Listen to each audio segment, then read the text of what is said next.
Madame, Monsieur, la MBC peut proposer une émission spéciale aujourd'hui sur la lutte contre la corruption.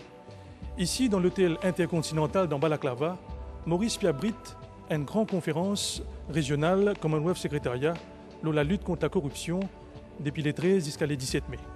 Il y a beaucoup d'organisations mondiales dans la lutte contre la corruption qui est présent ici. Et il y a aussi beaucoup de dirigeants de la commission anticorruption dans l'Afrique qui est présent ici.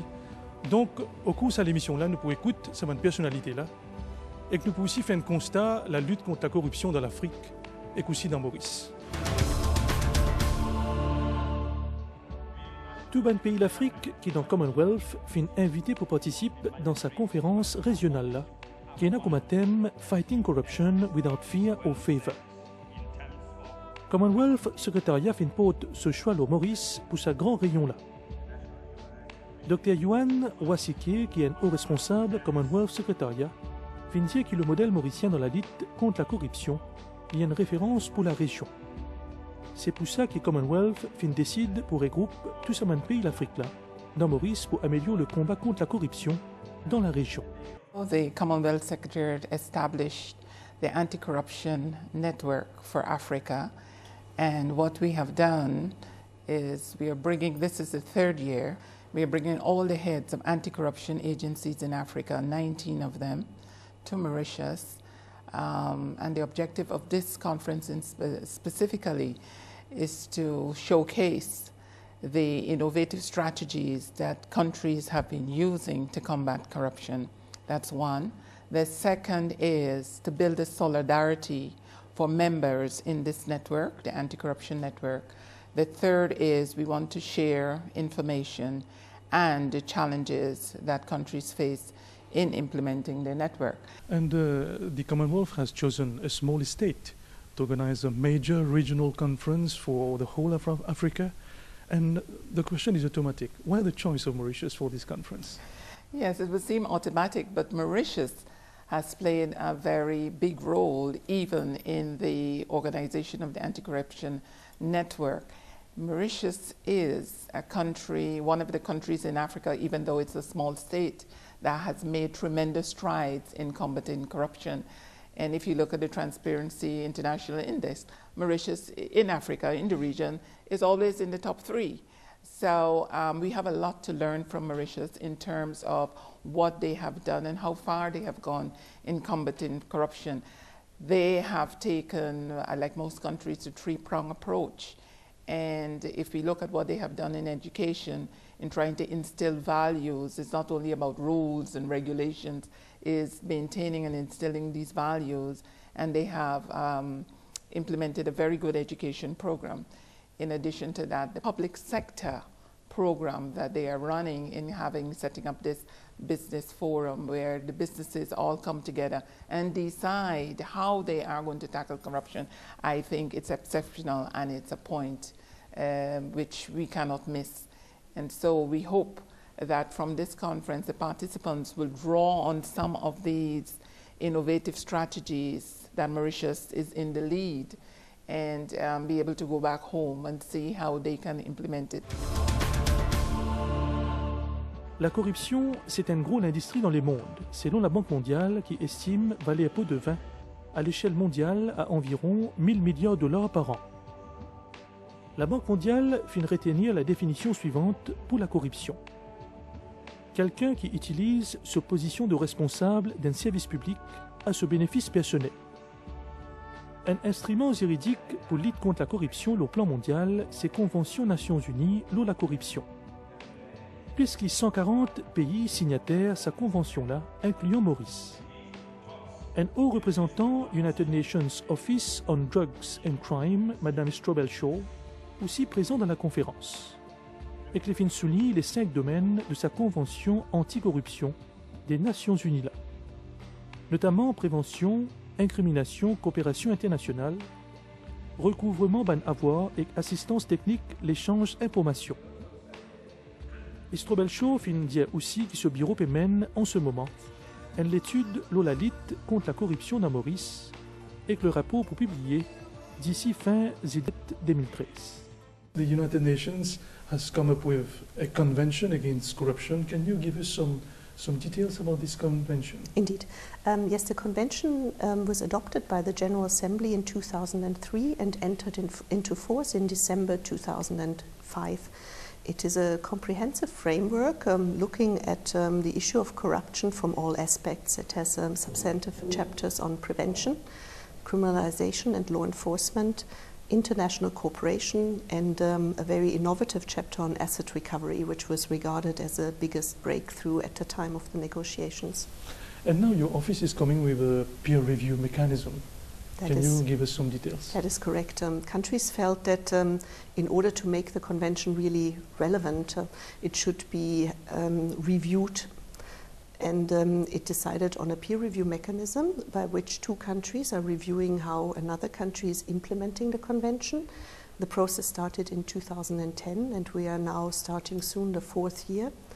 We have at the moment, the convention has 162 states parties, so we really need all the years possible to conduct the reviews. Yeah, including Mauritius, I guess. Exactly, Mauritius is at the moment under review, and it's in the final stages. We will hope to be able to finalize the review in the next 2 months. We have a wealth of information, and we hope to produce a report that is useful for Mauritius. And at this point in time, can you give us an indication about your evaluation of the Mauritius framework? I would think it is too soon.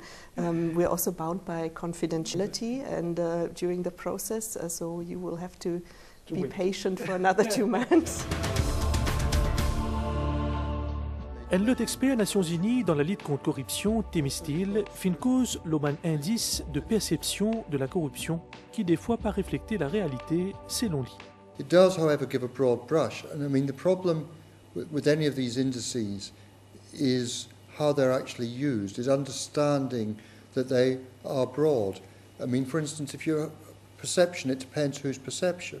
I mean, there have been studies that show that the perceptions of experts are significantly different to the perceptions of ordinary citizens. So each would give a different result. It depends on the question you ask. I would speculate that it's likely that someone who's been asked for a small bribe for a service like getting their passport stamped is going to complain about corruption, but if the same person is in major negotiations to pay a large bribe to obtain a contract, they may not mention it. My observations are that Independent Commission Against Corruption here has been innovative and fairly aggressive in terms of its actions against corruption. I can't comment in any details on the recent Ponzi scheme cases, but observing the reports here, it would seem that there is a fair amount of work that needs to be done in terms of strengthening financial regulation further. Modèle anti-corruption de Maurice peut servir comme référence dans plusieurs pays d'Afrique.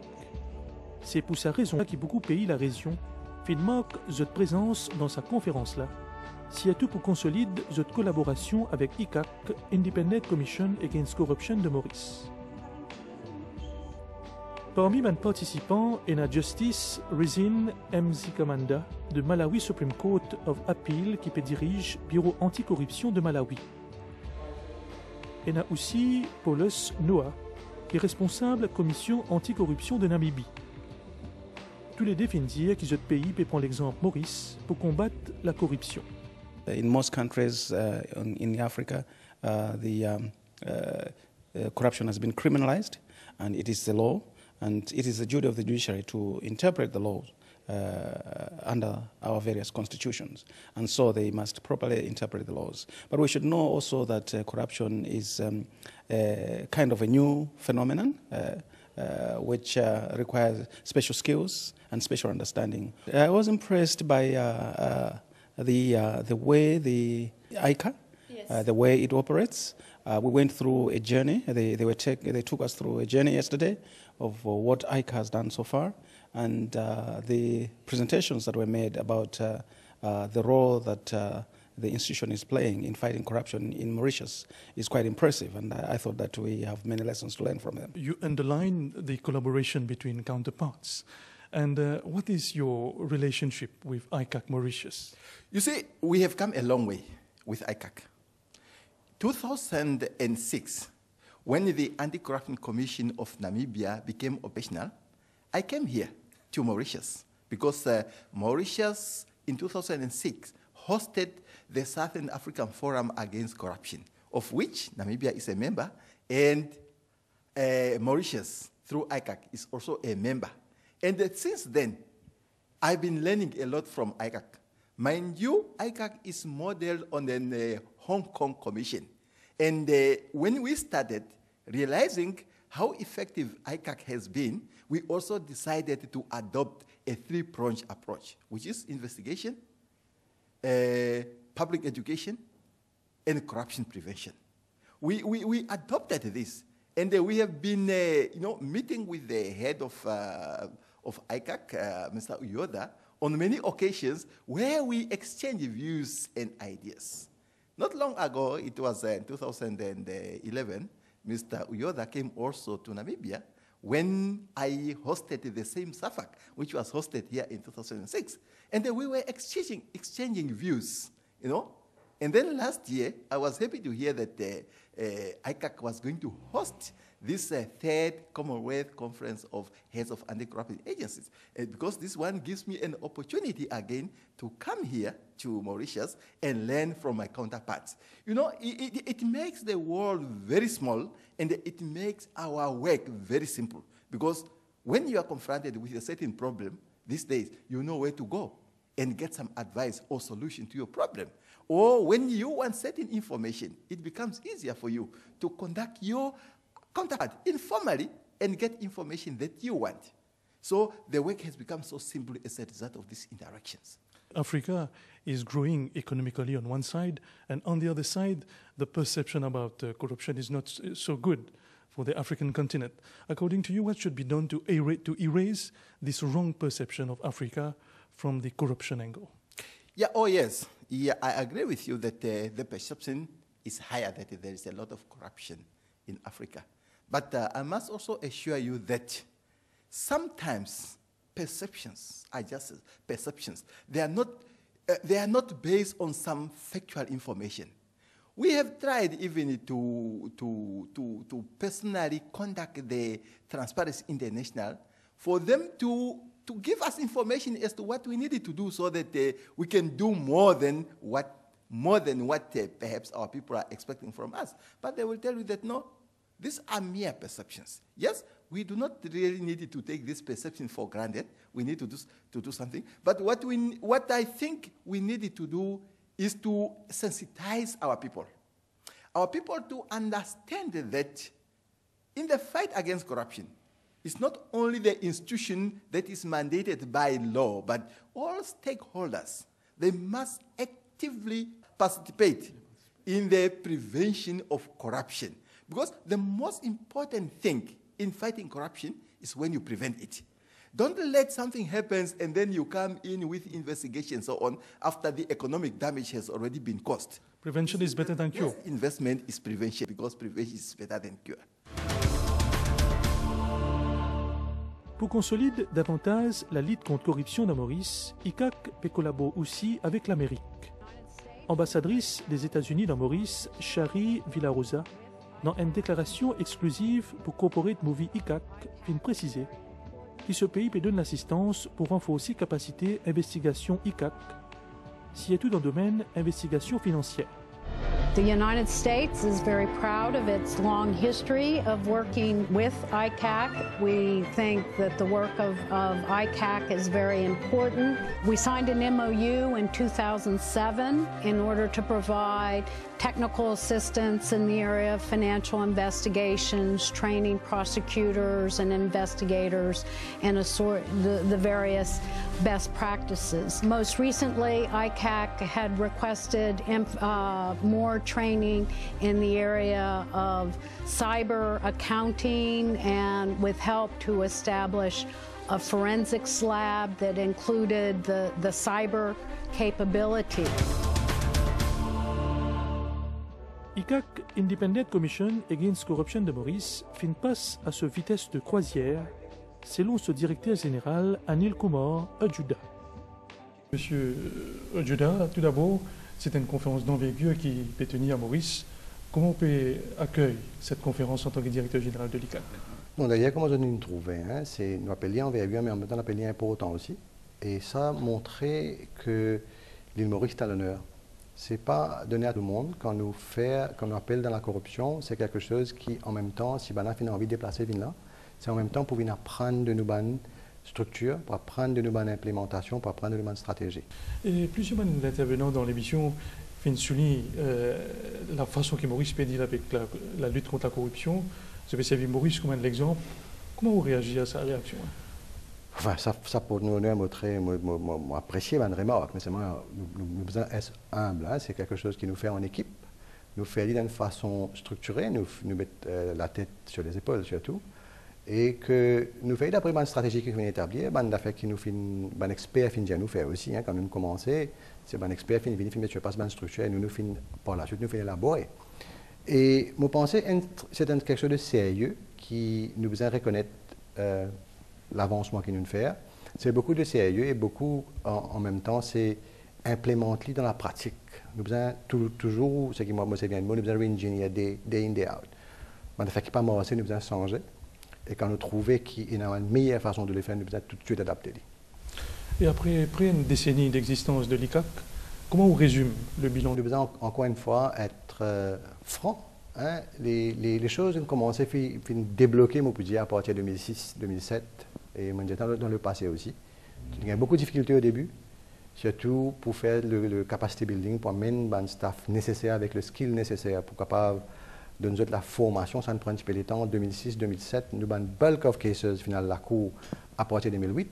Là, aujourd'hui, nous trouvons un résultat qui est énorme. Bon, comme on pensait, aujourd'hui, nous avons 119 peines qui nous a condamnés. Hein. Et nous avons à peu près 160 cases qui, au niveau de la Cour, pour être écoutés. Et tous les ans, on emmène environ une soixantaine de cas au niveau de la Cour. Le progrès finit fait dans deux phases. Nous mettre beaucoup l'emphase l'aspect d'intégrité, tout un chacun. Nous commençons au niveau primaire. Même pré-primaire, nous faisons lire par l'enseignement de valeurs morales. Nous pouvons faire lire, hein, mais nous avons une collaboration de tout le monde. Hein. C'est un ministère, nous pouvons travailler avec eux. Parce que ça, ce n'est pas seulement le travail de l'ICAC, ça, concernant l'intégrité, concernant culture, concernant morale. C'est un travail de tout le monde. Il commence à la maison même. Et nous besoin très petits montrer tout le monde qu'il y a un fléau qui existe et nous besoin rester loin avec ça. Et nous besoin tout le temps être, comment on peut dire, il y a plusieurs façons, il y a plusieurs experts pour nous donner plusieurs théories, mais nous avons dans la pratique comment ça se peut faire. Nous besoin comment pour adapter dans Maurice. Nous pensons, nous faisons lire au plusieurs niveaux, nous faisons au niveau officier public qui se fait presque tous les jours, au niveau des collèges, au niveau des écoles, même à l'université, de temps à autre, dépendant des gens qu'on a à côté de nous aussi. Hein, nous ne pouvons pas trop beaucoup de gens. Disponibilité avec le nombre des ressources humaines, il est assez limité côté nous. Heureusement, nous pouvons réussir, disons, rentrer dans une certaine collaboration avec sa même personnel. Le mass campaign que nous fait dans cette 4 dernières années, les gens comprennent maintenant, hein, de trouver qu'ils sont d'accord, il y a un fléau, mais peut-être une coordination pour amener l'approche d'intégrité au niveau de nos partenaires. Nous pouvons travailler dessus. D'ailleurs, au contraire, nous pensons que nous avons une stratégie qui nous peut amener dans l'avenir, surtout au niveau de l'investigation, pour avoir plus d'impact. Et justement, qui vous a pour dire l'impartialité de la commission? Moi, je exige tout le temps, tu as la tête sur les épaules. Hein. Il y a quelque chose qui est très important d'être souligné. Vous connaissez, toute l'enquête est supposée être confidentielle d'après la loi. Elle y est confidentielle. Et nous ne sommes pas capables de divulguer ce qui se passe dans l'enquête. Souvent, dans l'enquête qu'on appelle high profile, nous avons des commentaires qui. Nous ne pas même connaître dans l'enquête, mais nous fait un commentaire déjà. Mais c'est quelque chose de. Nous avons des scientifiques, ça peut-être prouvé qu'est-ce qui s'est passé dans l'enquête. Mais malheureusement, pour certaines raisons, quand la loi finit créée, dans beaucoup de cas, la plupart des pays comme ça, parce que nous n'est pas innocent depuis le début, nous ne sommes pas capables de splash whatever it is dans le news, pour amener un discrédit à la personne. Surtout dans le cas de corruption, comme ça. Mais étant donné qu'ils ne sont pas capables de dire qui n'arrive dans l'enquête, pas publier pour montrer l'enquête, la loi prévoit un paramètre et un garde fou pour montrer que tout cela reste dans l'impartialité. L'exemple, quand l'enquête est terminée, nous obligés avec les codes DPP fait un scrutiny avant qu'ils prennent une décision. Dans plusieurs enquêtes, ils nous revoient certaines choses avant qu'ils prennent cette décision. Malgré ça, une enquête qui est déjà terminée, le Parliamentary Committee, qui supposait être des membres du Parlement, de l'opposition et du gouvernement, peut me poser des questions devant l'enquête qui nous finit faire. Si toutefois il y a un si remarque, il y en a pour faire, tu peux trouver. Mais jusqu'à aujourd'hui, dans le Parlement de comédie, 5 ans, 7 ans, moi, là, jamais eu une question dans l'enquête. Pourquoi? Parce que je connais, nous, faire bien. Mais malheureusement, il y a un commentaire qui se fait. Et ça, en même temps, vous trouvez, quand nous faisons le travail, les gens qui travaillent chez nous, surtout dans l'investigation, nous faisons beaucoup de vetting, nous avons l'intégrité dans le système, même notre propre système, nous devons montrer le maximum d'intégrité, au plus haut niveau capable. La moindre faille que nous trouvons dans l'enquête, nous-mêmes, nous prenons une action déjà au niveau de nous-mêmes. Et nos systèmes, on appelle les foolproof, parce que les besoins être avalisés à plusieurs niveaux. Une enquête est avalisée par un supérieur avant qu'il vienne avec moi. Et tout est vérifiable, peut-être compte vérifié. Bon, pour maintenir là, l'impartialité, c'est ça. Et l'impartialité, nous dit tout le temps, nous quand mettre dans beaucoup de scripts, mais c'est la personne qui peut gérer, qui peut travailler, qui peut nous donner le meilleur exemple. Alors moi, je vous donne le meilleur exemple, moi, je pense que we are impartial and nobody can question me on that. Finalement, comment l'ICAC peut aborder l'avenir? L'avenir, moi, je pense nous avons besoin de la collaboration de tout le monde. Nous avons besoin intolérants envers la corruption et nous avons besoin de ce qu'on appelle le courage pour dénoncer. Et moi, je donne garantie dans nous, la loi, nous avons le protection against whistleblower. Tout l'information qu'il peut donner pour être confidentielle. Je commence par là parce que je connais un débat qui se fait le whistleblowing, mais concernant la corruption, la loi est là pour protéger le whistleblower. Et ce qui nous peut trouver maintenant, nous devons passer à une nouvelle étape. Une nouvelle étape, ce sera concentrer l'intégrité dans tout le monde qui peut travailler dans le secteur public, mais en même temps, emmène le secteur privé à bord. Nous finissons cette étape-là. Nous créons un organisme qui s'appelle BAGAG, qui nous peut faire une stratégie pour implémenter, surtout dans une affaire qui s'appelle Global Compact dans le UN, qui amène l'entreprise pour faire ce qu'on appelle un pledge of anti-corruption, une procédure d'anticorruption, parce que nous sommes tous au courant que ce soit le privé, que ce soit le public, engagé par la corruption, on peut dire pas dans la corruption, mais il faut qu'ils soient sérieux et montrer le sérieux, et nous ne réussissons faire cette étape-là. Là, ce que nous pouvons faire devant, c'est un aspect qui est important, que nous pouvons concentrer dans une façon stratégique, ce sera dans le procurement en général à Maurice. Procurement, surtout public procurement. Alors, nous devons mettre un ordre dedans, malgré qu'il y ait déjà un paramètre légaux qui existaient, le Procurement Act, le Procurement Office, nous avons besoin de collaboration pour devise un means and ways pour make sure que le système est comment nous dire, safe et pas un grand risque d'abus. Nous avons fait une manière de diminuer tous les risques d'abus et que nous croyons dans cette institution qui peut travailler là aussi. Merci.